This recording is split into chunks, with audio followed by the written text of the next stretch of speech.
আজকে স্বপ্নের রান্নাঘরে আমি তোমাদের সঙ্গে শেয়ার করছি কুমড়া ফুলের বড়া। তো এই যে দেখতেই পাচ্ছ কুমড়া ফুল নিয়ে নিয়েছি, কি সুন্দর বড় বড় কুমড়া ফুলগুলো। আর আমি বড়া করব। তো আর বড়ার জন্য নিয়ে নিয়েছি যে বেসন, আর এই যে ধনেপাতা কুচি, লঙ্কা কুচি, পেঁয়াজ কুচি। এখন আমি বেসনটা গুলে নেবো। বেসনটাতে একটু নুন দেবো, নিয়ে একটু খাওয়া সোডা দিলাম,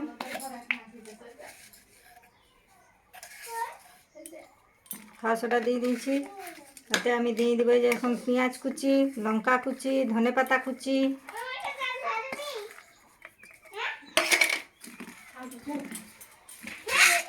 দিয়ে এটা এখন আমি জল দিয়ে ভালোভাবে বেসনটা মেখে নেবো।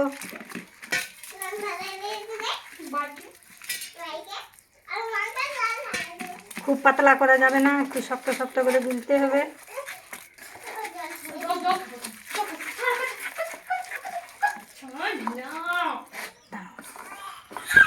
বেসনটা হালকা একটু মেখে নিয়েছি, এখন 5 মিনিট একটু ঢাকা দিয়ে রাখবো। নিয়ে আমি এখন এটা বেছে নেবো কুমড়া ফুলগুলো।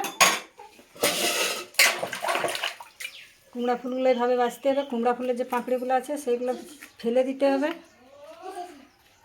দিয়ে এক পিসটা পাপড়িগুলোর এক পিসটা ছাড়িয়ে দিতে হবে, খালি করে নিতে হবে। যে এইভাবে দিয়ে এটা জলে ধুয়ে নেব।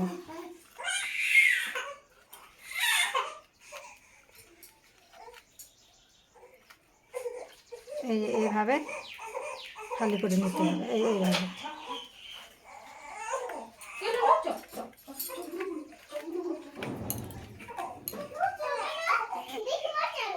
এইভাবে ফালি করে নিতে হবে, পুরাটা ফালি করা যাবে না। তো এই দেখতে পাচ্ছেন আমরা 5 মিনিট আমি এটা ঢাকা দিয়ে রেখেছিলাম। এখন আবার এটা একটু ভালোভাবে মাখবো।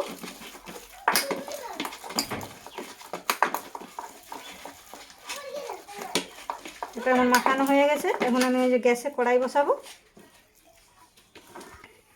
এই যে এখন আমি গ্যাসটা জ্বালিয়ে নেব, দিয়ে আমি এই যে গ্যাসটার কড়াই বসালাম, মানে আমি এটাতে তেল দিয়ে দেবো।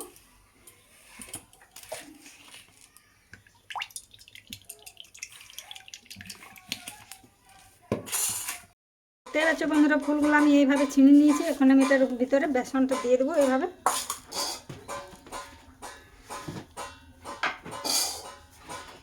দিয়ে এইভাবে মুড়ে দেবো। আবার একটু এই পিঠটায় বেসন দেবো। তুমি বেসন বড়া খাবে সোনা? ঠিক আছে, কুমড়া ফুলের বড়া খাবে তুমি। হ্যাঁ, না এই যে এইভাবে দিয়ে এটার মুখটা একটু এভাবে চেপে দিতে হবে। দিয়ে এইভাবে আমি এখন কড়াইয়ের তেলে ছেড়ে দেবো।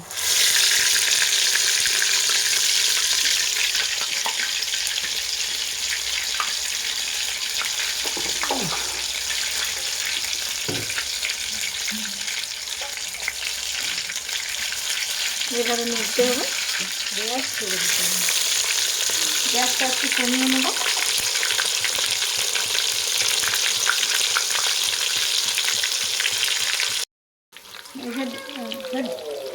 এই যে দেখতে পাচ্ছ বন্ধুরা, কি সুন্দর ফুলেছে বড়াগুলো। এখনো হয়নি, আরেক পিঠটা ভেজে নেব। বন্ধুরা, বড়াগুলো কি সুন্দর ফুলকো ফুলকো ফুলেছে। এখন এগুলো আমি এভাবে ছেঁকে নেবো। এই যে